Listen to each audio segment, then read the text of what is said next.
All right, welcome back to episode 26 of the Just God Pod. Today, I got a very special guest, one of my best friends, I would honestly say a mentor in my walk, in my spiritual walk. Just somebody I look up to tremendously, a true warrior, and just a great human being overall, and a servant of Christ, Mr. Parker Byrd. What's up, P Word?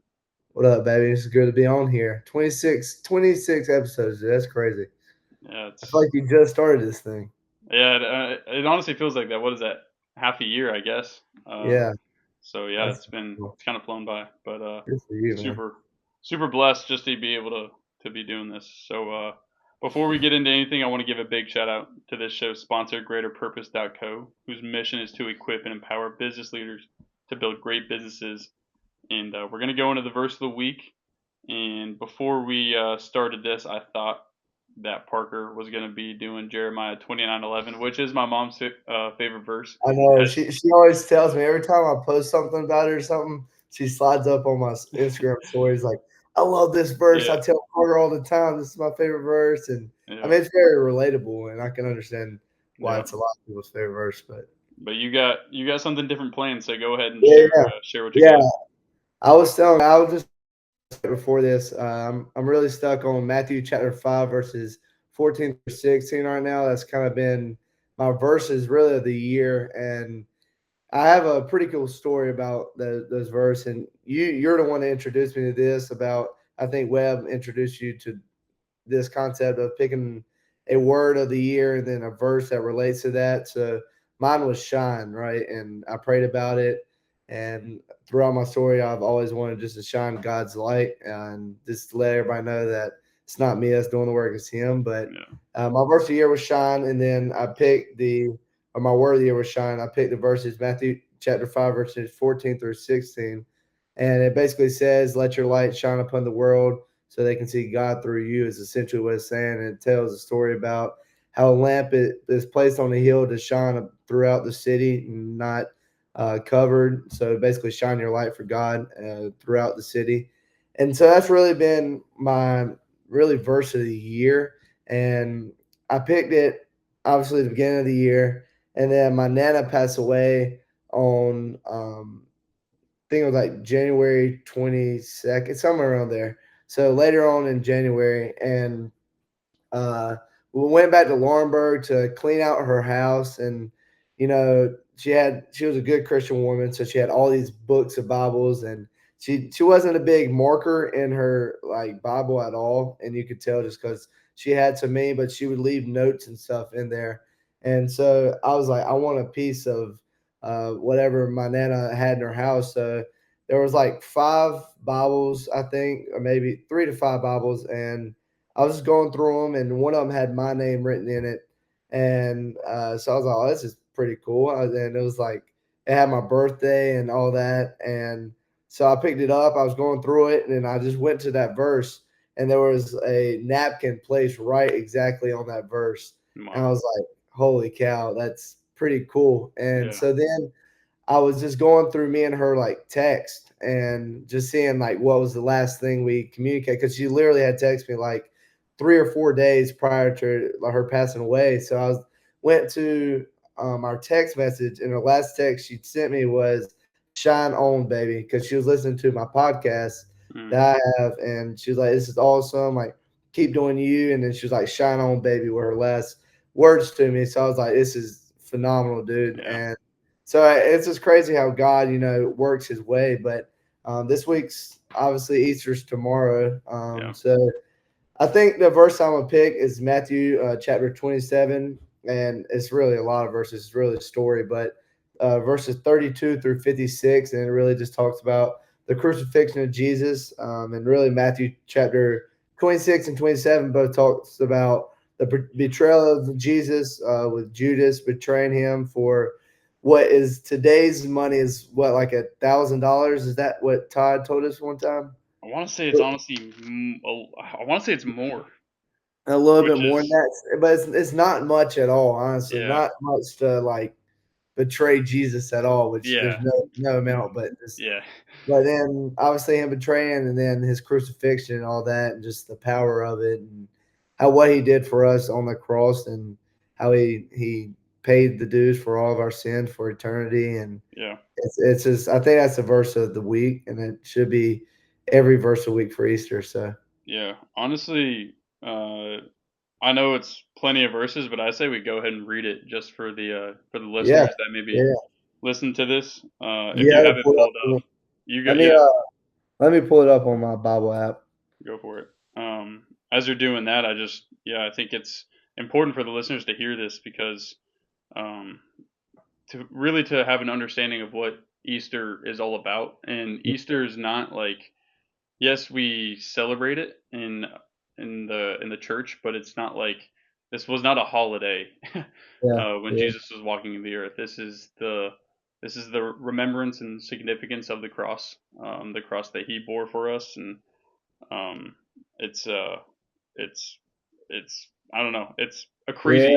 I want to say crazy story, but it's not. I mean, this is a true event, a true yeah, thing that happened. I think a lot of people lose sight of that as well. I think it's like, oh, the Easter bunny and Easter eggs, and yeah, yeah. that's I mean, cool, what? right? But like this, like what is it really about? And we're gonna go. I think you got it pulled up now, Yeah, so yeah, you I can go got ahead it and pulled read up. it. But Yeah, so this is what it starts off: the crucifixion of Jesus.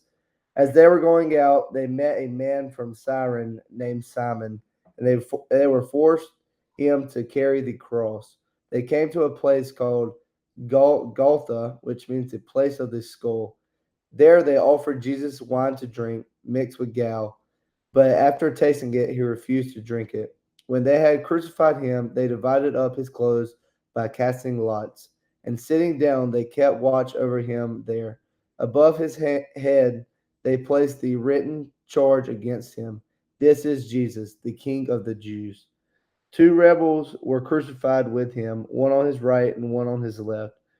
Those who passed by hurled insults at him, shaking their heads and saying, "You who are going to destroy the temple and build it in 3 days, save yourself. Come down from the cross if you are the Son of God." In the same way, the chief priests, the teachers of the law, and the elders mocked him. He saved others, they said, but he can't save himself. He's the King of Israel. Let him come down now from the cross, and we will believe in him. He trusts in God. Let God rescue him now if he wants him. For he said, "I am the Son of God." In the same way, the rebels who were crucified with him also heaped insults on him. And then this is the death of Jesus.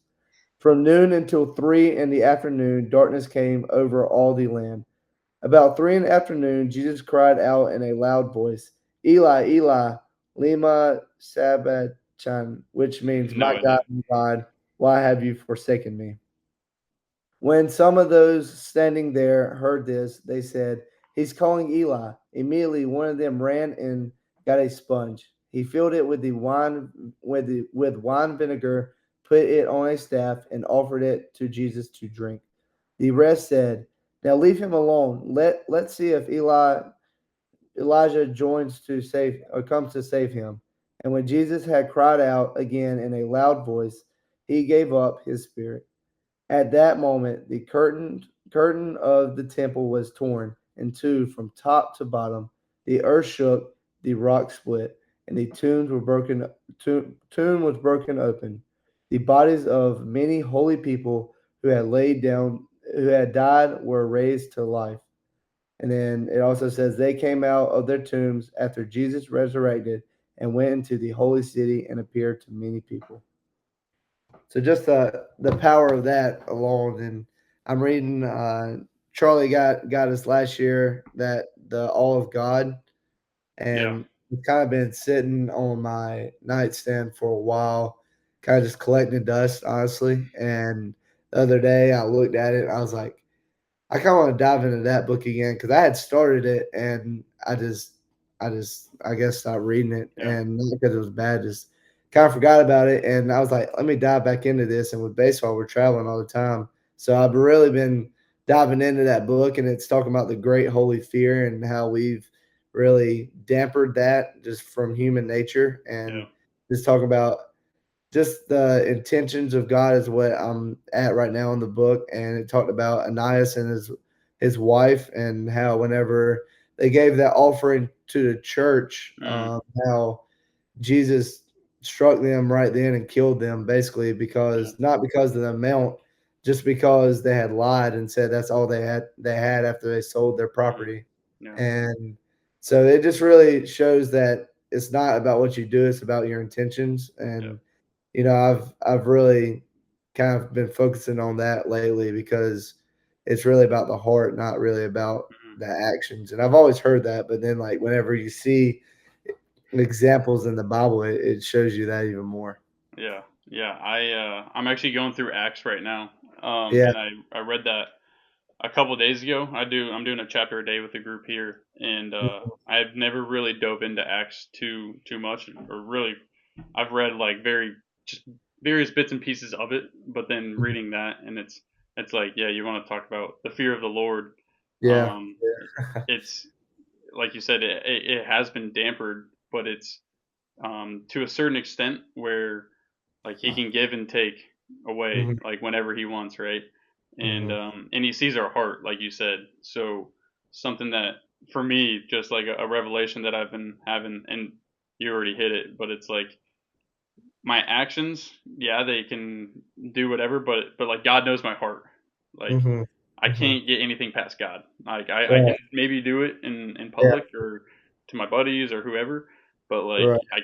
he sees my heart. Yeah. There's no Definitely. getting around that.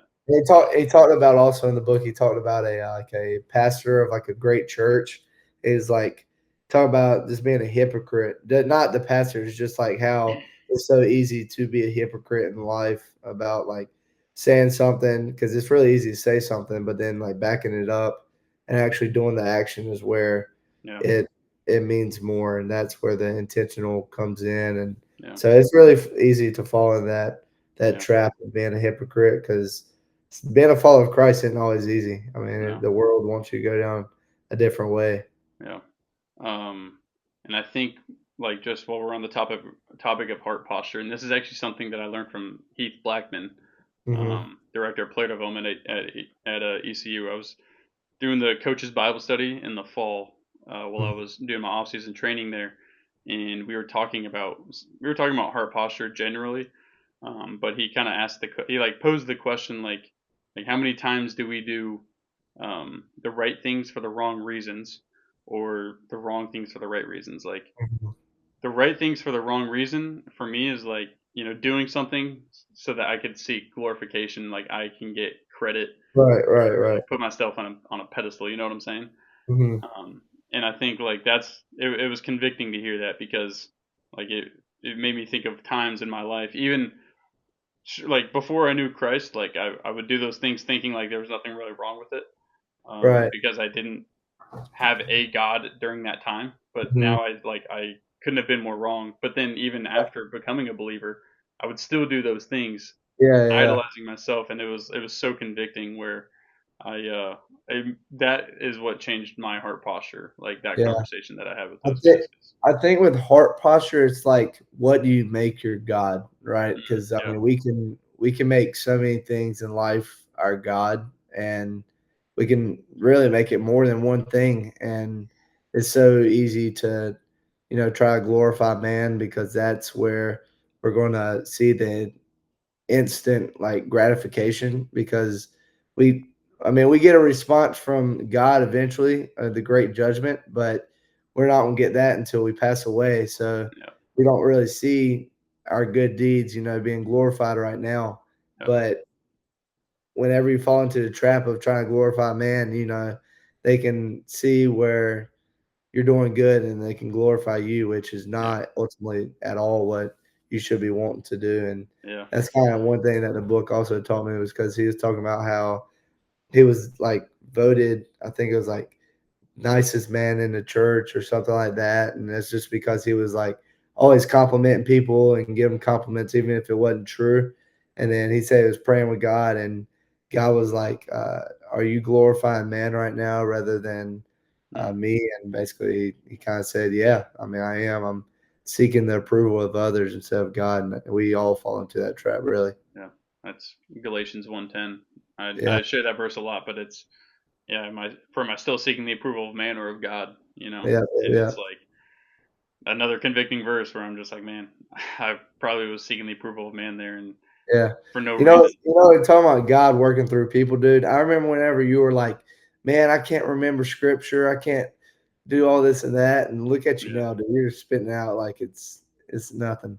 Hey, that's all God. And I'm not taking that you compliment. well, man, you've really taught me, like, how to do that because, like, putting the little sticky notes on the mirror, I think Helps. that helps so much, just, should, Yeah. like, kinda reminding you a different verse all the time. Yeah, that's. I mean, I learned that from Webb, right? Yeah, Webb always is like, oh, you got to memorize scripture. You got to memorize scripture, and I'm like, bro, yeah. I can't do it. Like, there's, Yeah, yeah, but he does emphasize that a lot, but it is very true, so you can for me, it's really just, like, speaking it to myself more yeah, than sharing it, honestly, because I need it more yeah, for it's myself. it's discernment. It's like what is truth and what is a lie Yeah, from the enemy. Like, I need to yeah, know like how to be able to discern throughout my day. It's like, 100%. man, so many situations arise where we're being able to recall in scripture and know the truth, and it says the truth will set you free, right? And Yeah, so yeah, yeah. there's freedom in that, and Yes. it's I still, yeah, every day it's like I try to get a new sticky note up there every week and just like Mhm. memorize as much scripture Yeah, as yeah. possible. It's funny, today we had baseball chapel at the field, and uh, the team chaplain was he was up there and he was just like, what do you guys think is the most like well known Bible verse in the Bible? And everybody's like, oh, John 3:16. Yeah, He's like, yeah, and what does it say? And everybody kind of went quiet, and I was like, like even like it had me for a second. I was like, oh wait, what is it? And yeah. then we like all five of us that were there like pieced it together. Like we couldn't like say it word for word, but Yeah, it was yeah, kind of yeah. funny. It was like, That's for God so loved the the world. one that he gave his only forgotten son. Yeah, it was just like you got like he had that part, I got this part. It was just like, oh, Yeah, y'all tag probably should teamed it. probably should write that one on the sticky note this week. Yeah, we worry about the little well, not little ones, but the ones that are unknown and then forget the big ones. It's Yeah, funny. yeah, it was good. I want to talk about your family, only Yeah, because I've gotten to know them super well over the past couple of years, and um, I mean, your dad and I text pretty frequently, and we yeah, call, and another one of my mentors that I truly look up to, and I know it was Brinley's birthday the other day, so happy yeah, it birthday to was. Brinley. Yeah, I 13 years didn't, old, dude. That's yeah, I didn't crazy. reach out to her, but if you It's see her over. or if she's Yeah, listening to I this, will. Brinley, happy birthday. Yeah. Uh, Well, but she tried to stay away from everything I do on the media, so she probably won't, but I'll tell you said happy birthday. I appreciate that. Yeah, let's start with your parents, Mitzi and Jeff, like two phenomenal human beings. I think they complement each other really well, and Yeah. just two people that I look up to, and I look up to their marriage and what they stand for and who they are. So go ahead Yeah. and share some light there. Yeah. I mean, my parents, dude, are really everything to me.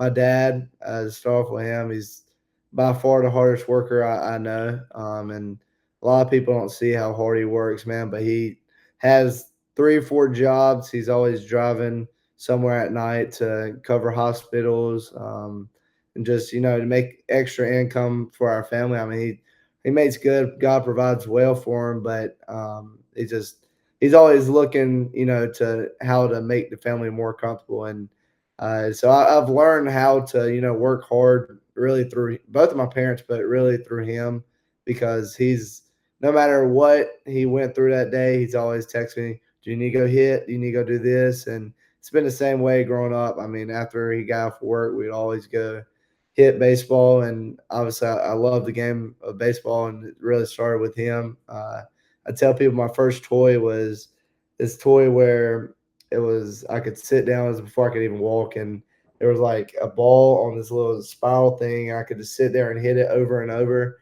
And my progression with baseball is I started with that, and then I could finally stand up and hit off a tee.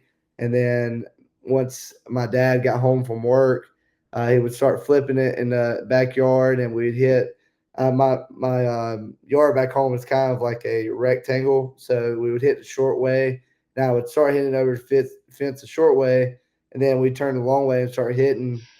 And then once I started hitting it over the fence the long way, then okay, we actually have to go to a field. So, Yeah. but he was always the one to go to the field with me.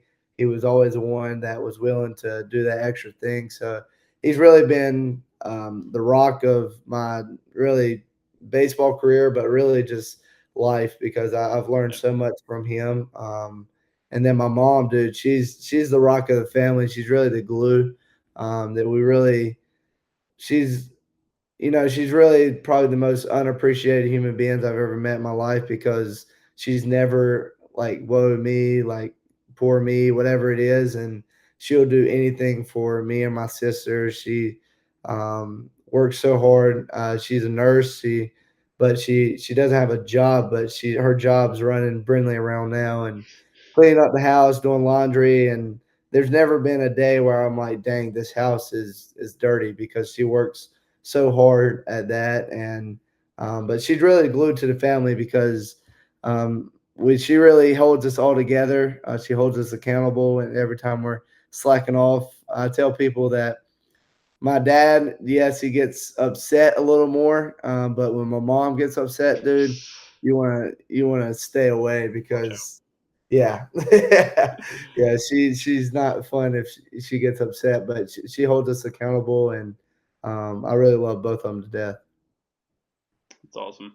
Let's Yeah, yeah, let's jump into talk a little bit about your sisters. yeah, For the listeners, you are the oldest, so you got two younger sisters. I'm sure yeah, yeah, they yeah, just being the older brother, they look up to you in a sense, yeah, and they're both very different. I think yeah, before you share, it's just hearing your parents talk about how different you are, or really, you and Brinley are very similar, but then yeah, Grayson's kind of the free spirit, wild child yeah.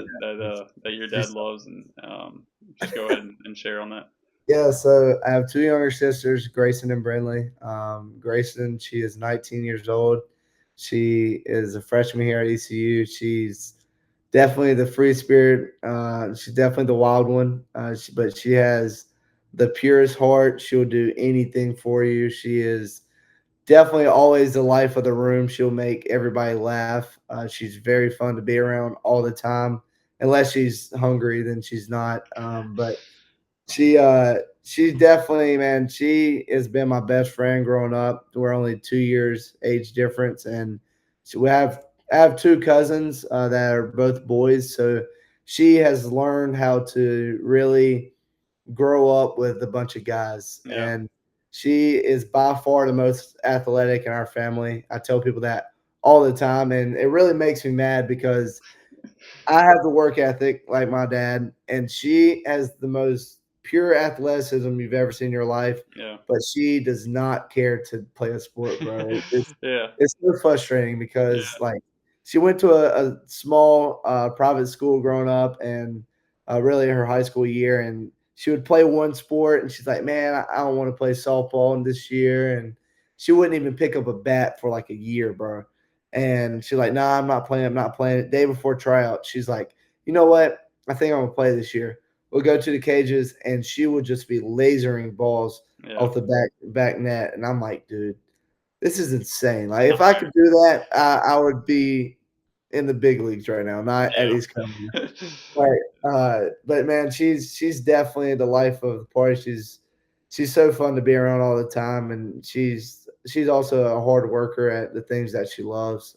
yeah, School doesn't really come natural to her, but she works so hard at it, and she's an AB student, which is really good for her. And then Brinley, on the other hand, she's the brains of the family. She's yeah, going to be the one to make a lot of money being whatever she wants to do. yeah, She's not the most athletic, but she's really gotten into volleyball probably the past year or so, and she's honestly becoming really good at it. She works hard yeah, at the things that she loves, and but yeah, I think she's the funniest in the family.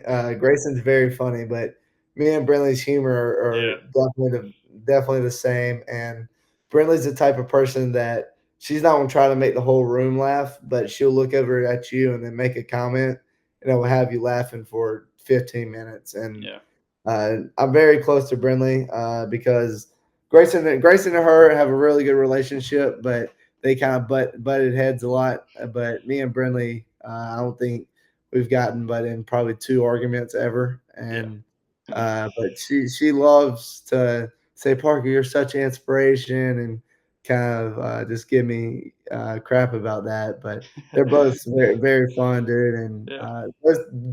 definitely different personalities for sure. Yeah. Uh, but they're both very unique in their own. Yeah. That's awesome. That's awesome. They getting to know your family has been it's been incredible. Yeah. Just seeing yeah.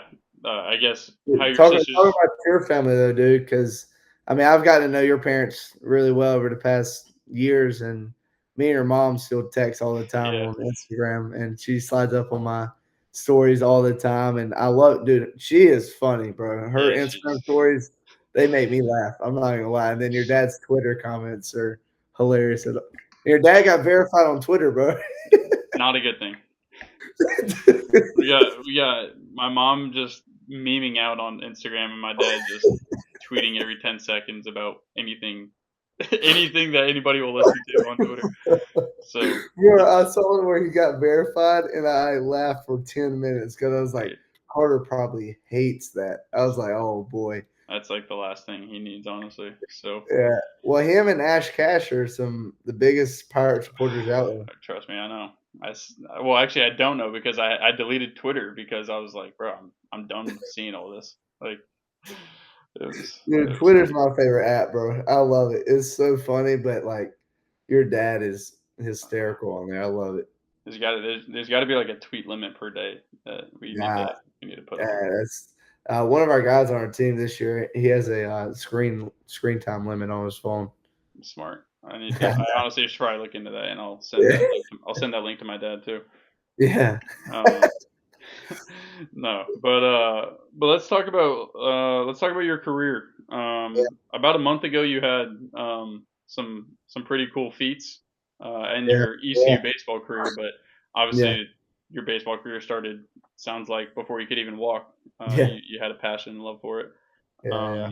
And I don't like I hate talking baseball so much, like especially with this podcast. But I think um, it certainly is a platform for you Right, right now, and definitely. it's not who you are, but it's it's what you do and what God has given you the talents to do Mhm. in order to bring people closer to Him. So Yeah, wherever you want to take that, you can take it and yeah, run with dude. It's it's crazy how God really sets you up in life to really because I mean the only reason I'm still here today is because of the nature He gave me to work hard. Because in high school, dude, I was so obsessed with the game. I it. mean, coming here was really my dream, but as every kid that loves the game of baseball, the big leagues are always the dream. But I was talented. I was gifted with a lot of talent from God, but I was never the most quote unquote talented guy on the team. But Yeah, I outworked every single person, and that honestly made me better than everybody else. And that's not me really bragging. It's just I knew how really good I was, but I would never brag on that. I just played with confidence. I played with an edge because I knew that I had outworked everybody yeah, on the field, and it kind of gave me a lot of freedom. My high school, I had a lot of success. My sophomore year was COVID, so that's the year that got cut short. But started as a freshman on varsity, I didn't have the best year my freshman year, but looking back, it was honestly self-induced. It was a lot of pressure that I put on myself. I grew up in a very small town in Laurinburg, and I was always the quote unquote golden boy in baseball. And I it honestly started really from 8 years old. The dads on my travel team then were very jealous of me and would make all these comments and that, this and that. And I never really knew about it. My parents did a good job of kind of sheltering me from that. But it's just kind of the nature of people. Whenever they see somebody that's gifted, they automatically get jealous. And so all my life, there was a group of people in Laurinburg that just didn't really like to see me succeed. And then I kind of started getting aware of this around middle school. And then obviously middle school baseball is kind of a joke sometimes. But I think in my middle school, we actually only lost one game ever. So that was pretty cool. But then I went to high school, started freshman year. I batted around 300, which is decent. In high school baseball, we were 4A, which is the biggest you can get. And then sophomore year, was off to a very hot start. I was batting 750. I think we played 2 or 3 games. But then our season got cut short due to COVID.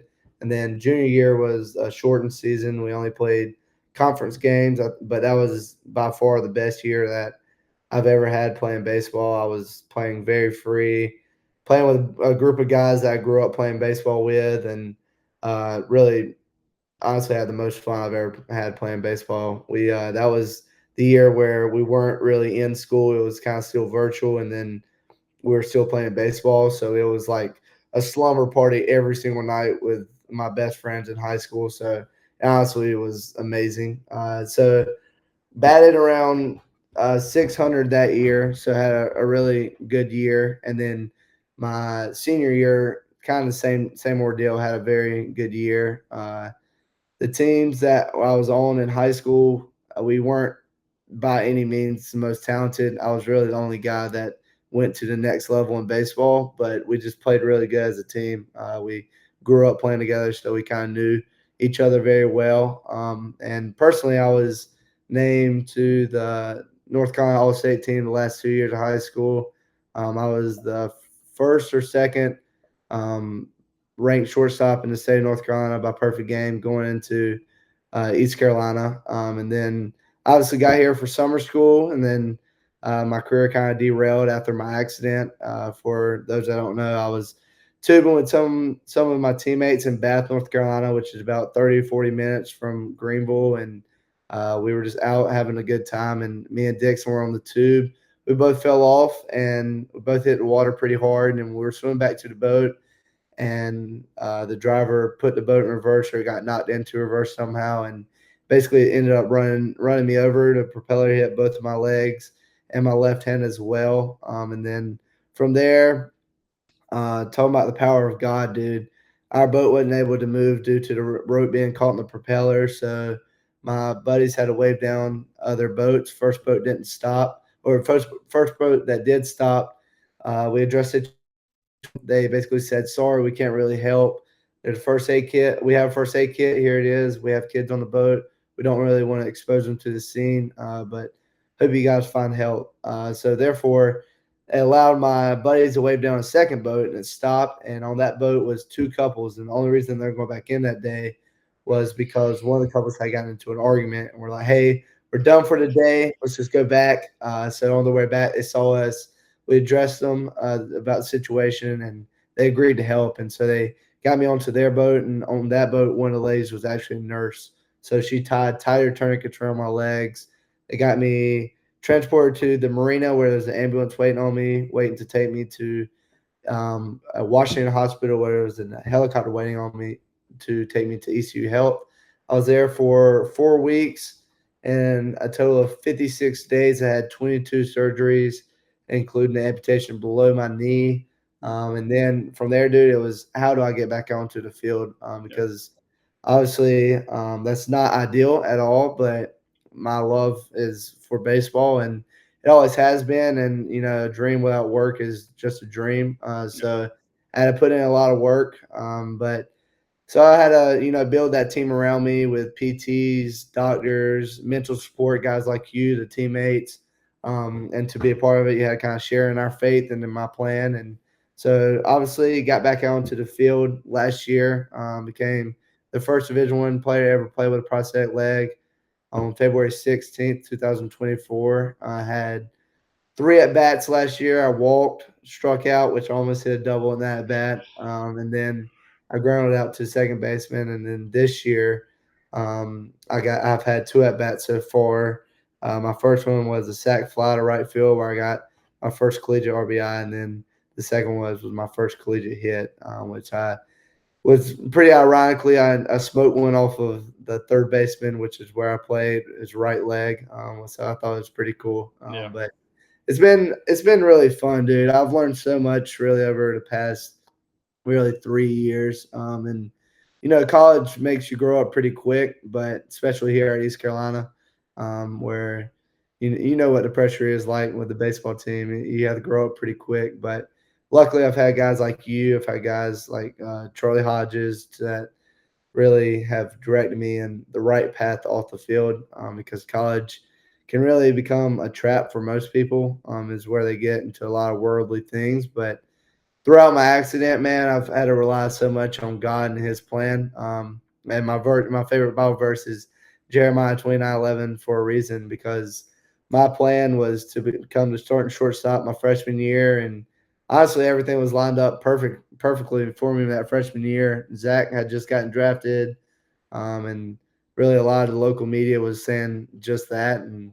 then my accident happened, and just relying on his faith and his plan. And obviously now, dude, I wouldn't trade a single thing that's happened to me, just because one, the lessons that I've learned throughout all of it, and two, the people I've met, and really now the platform that I have is incredible. And baseball is my platform right now, and I'm so glad God's allowed me to be in the situation I am. And I would never, ever, ever trade being a starting shortstop now than what I have now. And yeah, there are tough days where it's like, man, I do wish that I was playing, but at the end of the day, man, everything's so much bigger than a game, and we're all going to be done with the game at some point, Yeah. and hopefully yours and mine are later than others, and because I mean, I'm hoping to play with the Bananas after this, and Yeah. all that down that cool route. So, Yeah. but it's been really cool.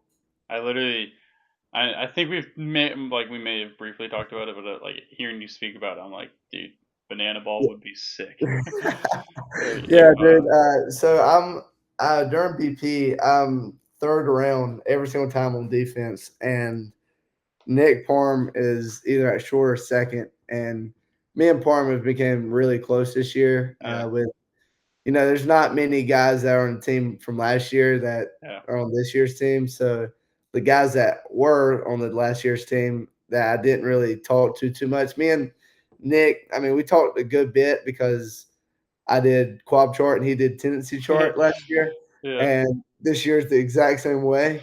So we became really close. But during BP, and I think that he's one of the best infielders, fielding wise, I've ever seen in my life. yeah, And but during third defense, every time like there's like a ball where I can do the Bregman throw, I'm doing it. Like I'm yeah, testing out my talents between the legs. Sometimes I'm yeah, like looking to see if Coach P's watching, and then doing yeah.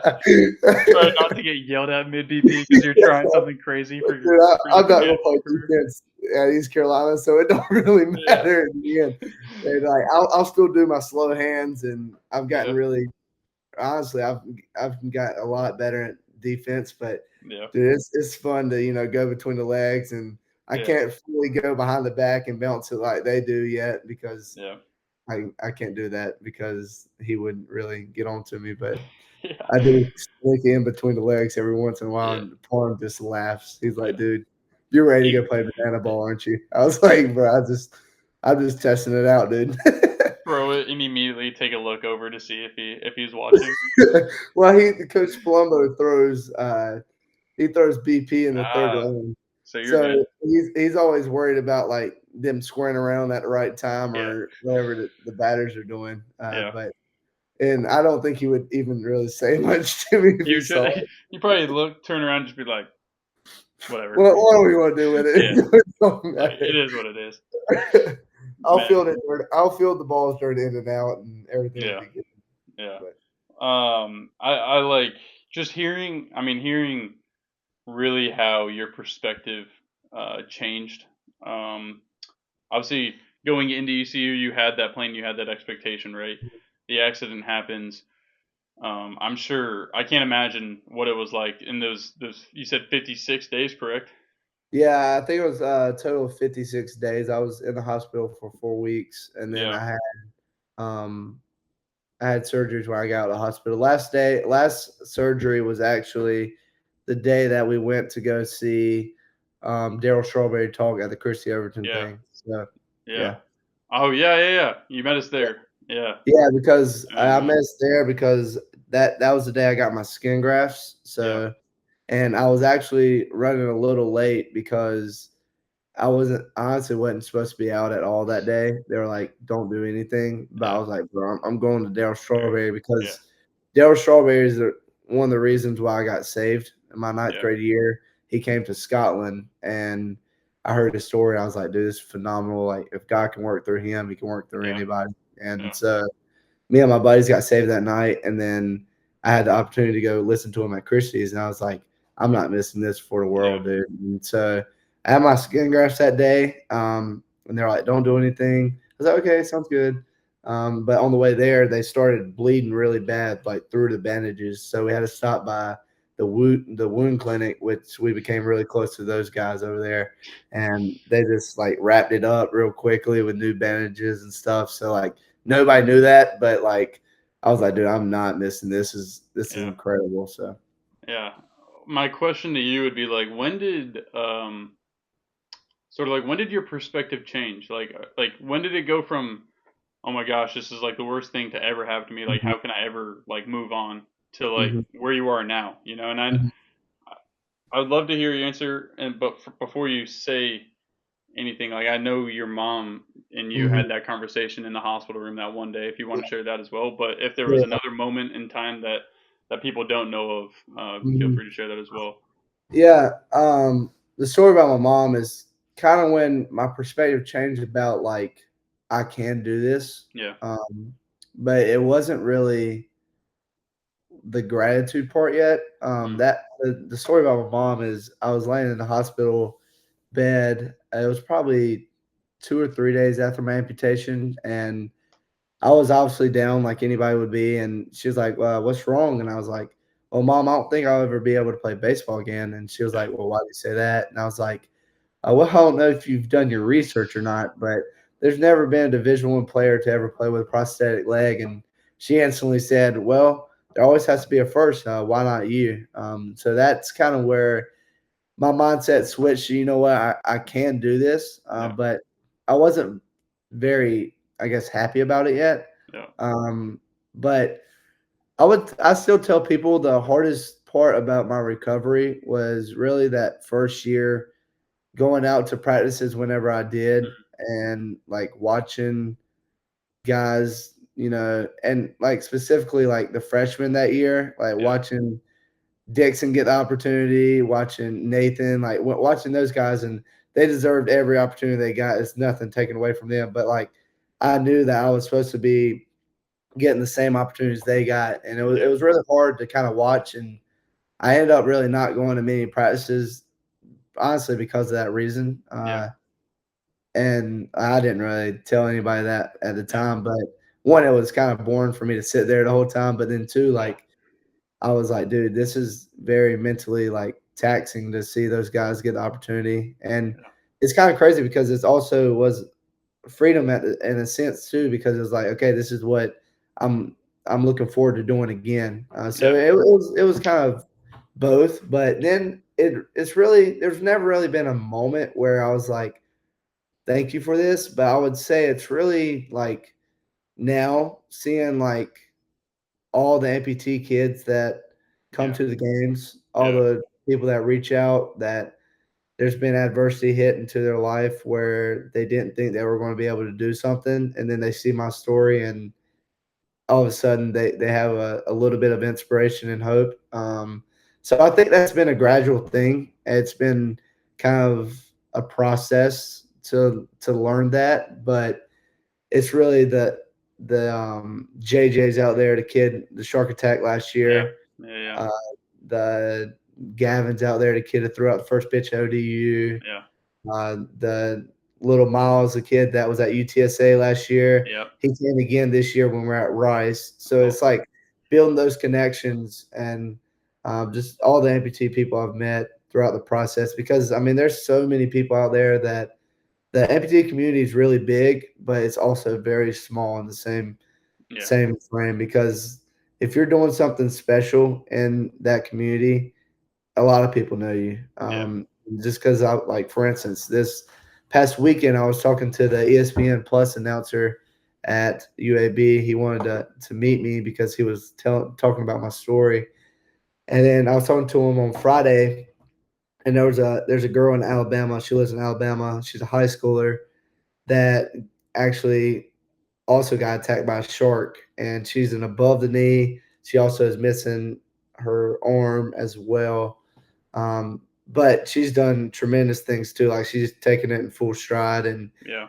shine a positive light as well. So like if you take it the right way and portray God through it all, it attracts people instantly. Yeah. And it really does give you a platform. So it's also small in a sense, but it's been really cool to meet those people, have the opportunity to go to MLB Network, Yeah. to give out grants for Challenge Athletes Foundation. Yeah. So I mean, it's been a great growing process, but now I'm at a point now where I wouldn't trade the world for it. Yeah. And just on that, it's like last year was super eye opening, I think, for a lot of the players on the team. Um, Mhm. just to see like every it seemed like every away trip like an amputee was coming to see Mm. you. Like No, it even if really it was a did. midweek game in Virginia Beach, like at It OD, really like did. It really did. And like I would say also, I think last year was really kind of the time frame where I really realized like how blessed I am to have yeah, this opportunity. Because I think beforehand, dude, I was just so caught up in like getting back to the field. I was so like worried about the process. We talk about the 1% better, and I yeah, really honestly bought into that yeah, a lot to get back out on the field. So it was never, I really didn't like have too much time to reflect. And because honestly, I didn't want to. I really just wanted to get back on the field so much. So I consumed my day with PT, going to Young's, going to the weight room, working out again at home, yeah, getting on Fortnite with my friends, anything that didn't involve baseball. yeah, And uh, then last year, whenever I realized how eye opening it was, not yeah, only to me, but to also to other people, yeah, especially throughout our team. It was a different level of gratitude. yeah. And to, I mean, to think about the amount of people that you are impacting that you actually don't even like you don't even know the numbers. Like, Yeah, yeah, like yeah. there's so many people It's out there it's that so know your cool, dude. name. Yeah, and it's like all my teammates here, like all my teammates in with the Blue Jays with whoever, they're like, "Oh, so you play with Parker?" And I'm like, "Yeah." And I'm like, we're boys too. It's Yeah, not like yeah, we're it's my best friend. yeah. I was like, Yeah, "You want to FaceTime him?" Like, uh, that's but fine. no, but and I'll give you another story. And I texted you and your dad about this, but during spring training like last month, I'm just at a random Chipotle in Dunedin, Florida, small town Florida, and the lady was wearing a Challenge Athletes Foundation sweatshirt, and I was just Yeah, like, yeah. I was So with my cool, dude. buddies, and I was just like, well, that's like interesting to see down here in small town Yeah, Florida. Like, I'm gonna yeah, I'm gonna go up and talk to her, and I was yeah. like, so we just started talking, and she was like, well, how do you know about Challenge Athletes like Foundation? I was like, well, I know somebody. Like I didn't like name drop you. Yeah, yeah. I was just like, I know somebody that that works pretty involved in it. Has used it as a resource and does a lot of work for it still. And Uh-huh. um, I think I name dropped like Bob Babbitt only because like I'll never Yeah, forget a yeah, name like that.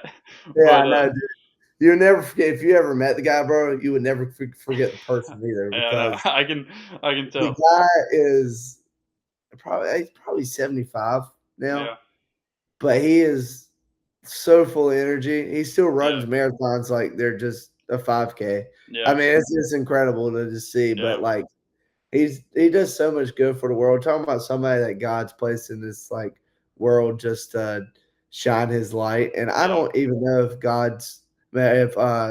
Bob's a Christian. I really don't. I really haven't talked too much about it with him, but just like the way he goes about life, man, there's no way that he's not. Like you can yeah, just see God shining through him yeah, and just him pouring into other people. He does not care about his life. It's all about others, and he yeah, remembers stories, dude. Like it is nothing. yeah, Talking about somebody that has a memory, bro. Like yeah. he remembers every single amputee that he's ever worked with, which That's is a incredible. lot. Yeah, He remembers what happened, the dates, like he would tell my story for me, and I was like, "Yep, that's what You're happened." like, hey, I didn't even know that I happened. appreciate it. I You're like, hey, appreciate it. I forgot that happened.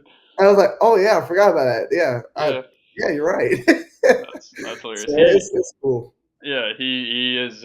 He seems like a ball of energy, and Mhm. obviously, like you said, what he does, yeah, he sheds light into probably a world full of darkness for a lot of those Mhm. people, Definitely.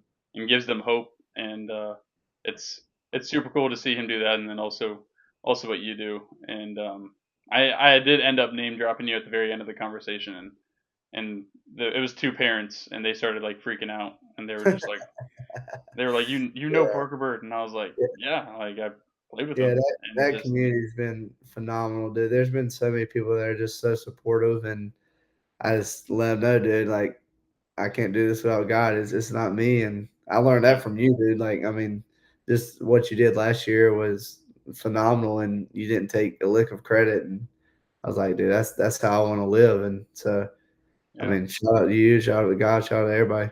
yeah. It's Todd Howell actually sent me an not an article, just a little devotional, I guess, today, this morning, literally, and highlighted it just highlighted passages throughout the Bible that talk about like I can't, but God. Like the title was like but God, Mhm. and it's like But I God, can't do it, but God can. Like mhm, yeah. and taking that mindset, like again, there's freedom in that, and That's yeah, dude, I actually throughout my so now I do a lot of public speaking now. That's part of some of my sayings. I mean I have different like I guess speeches. yeah, It depends on like what the audience is, but yeah, one of them is like people ask me how I still smile, God. And yeah, people ask me how I still wake up every morning, God. I mean, yeah. it's just like I just try to show people that it's God, dude. That's all it is. That is all it is. Well, um, what I just we can wrap up here, but I want to know like what do you I got to be careful framing this question because I was going to say, what do you have in store, Mhm. moving forward? But it's Yeah. whatever God has in store at the end of the Yeah, day. yeah, But yeah, is there anything exciting, I guess, on the horizon that you have planned? yeah, dude. Man, it's so cool because I have so many opportunities now. Yeah, All my life, my dad has taught me. He's always said this. He said, "Never have a plan B because that's preparing for your plan A to fail." Right. yeah, So yeah, all my life, it's been baseball. I was yeah, like, making it to the bigs, making it to the bigs, making it to the bigs. yeah, Well, obviously, my accident happened, and bigs aren't in my future. I really don't even want them to be in my future anymore. yeah, But like now, the Savannah Bananas, hopefully that's a thing. Paralympics is still on the table. yeah, I really am looking forward to diving into that world. Yeah, baseball isn't a para sport, so this past winter break, I think it was winter break. I went down to Columbia, South Carolina to do some like javelin throwing, some discus, some shot put, and all that cool stuff. And dude, that is cool. Like I didn't think it was going to be very fun, honestly, but like the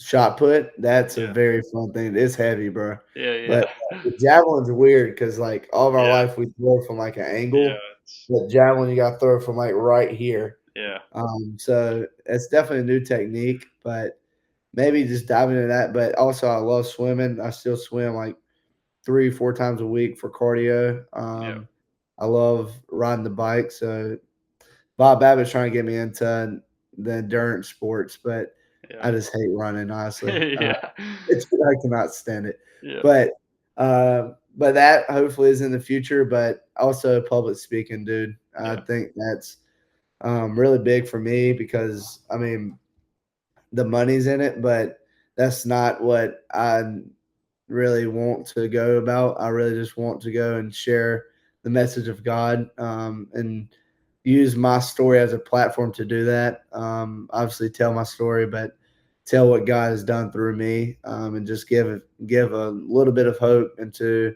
a lot of people's lives that you never know what people are going through, dude. Because yeah, mine was losing a leg, but for many, it's stuff you can't even really see. It's yeah, getting into a divorce, a loved one dying, somebody in their family getting diagnosed with cancer or whatever it Yeah. really is. So just sharing a little bit of hope in their life. So Yeah. public speaking, Paralympics, banana ball, whatever it is, man, Yeah. I'm really looking forward to what God has in store. Opening a business, I feel like that's also in my future somehow.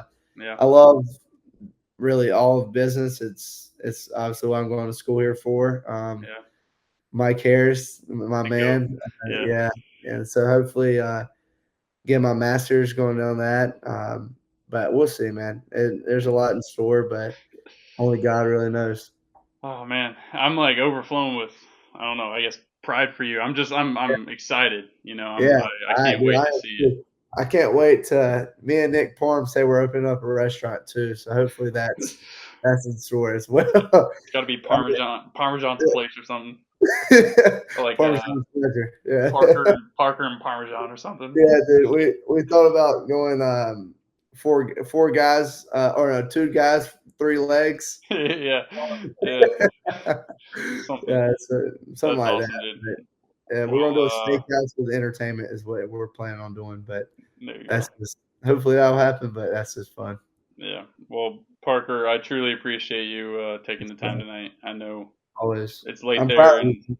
I'm proud of you. Keep grinding, dude. You're gonna do it. no, I'm proud of you, man. It's only by the grace of God that we're doing any of this, Yeah. And I'm again excited to see how God will continue to use you and what you do for the kingdom and growing that, Heck yeah. and just excited for you, brother. All the way from Canada, brother. Love you, man. Yeah, love you too, Yes, listeners. sir. Tune in next Sunday. I got one of my teammates here. He was the I don't you know Brandon Barriera? Mm. He's a left-handed pitcher with us. Yeah. Yeah. Yeah. I want to say he like honestly But I think he knows your story, so that's why. yeah. Well, I think I've seen him on Instagram or something, Yeah. but he's a Oh, stud. yeah. I want to say he was 2020. I'm gonna botch this. 2022 first round draft pick for the Blue Jays. Um, Yeah. Dude, he was committed to Miami, I don't know maybe. honestly. Some No, Florida no, no, no. It was. I want to say he was coming to Vandy. Vandy. Yeah, it was Yeah, Vandy. Yeah, yeah. yeah.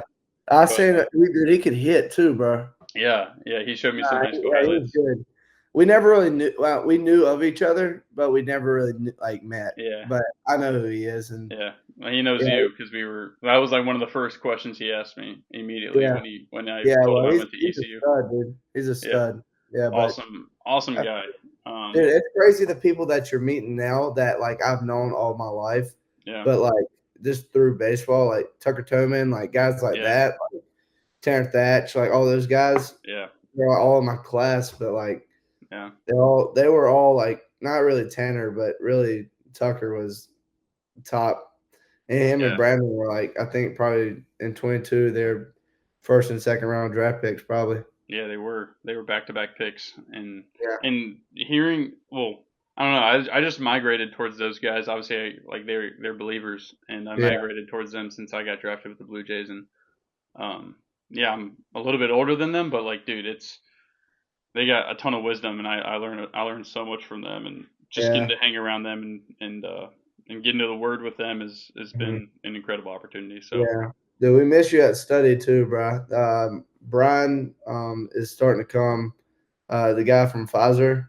yeah, yeah, Yeah, Brian started to come. that's Uh, awesome. and other Brian isn't really there Yeah, anymore. But yeah, yeah, dude. It's been different, but it's been cool. yeah, yeah. Listeners, tune in next Sunday. I got a good one planned. Parker, thank you again It's for fair. being who you are and hopping on. I'll let you get some sleep, buddy. But We're gonna have you on mine soon, so sometime sounds this good. week. Yes, Whenever sir. you Love you, whenever you brother. want. I appreciate it.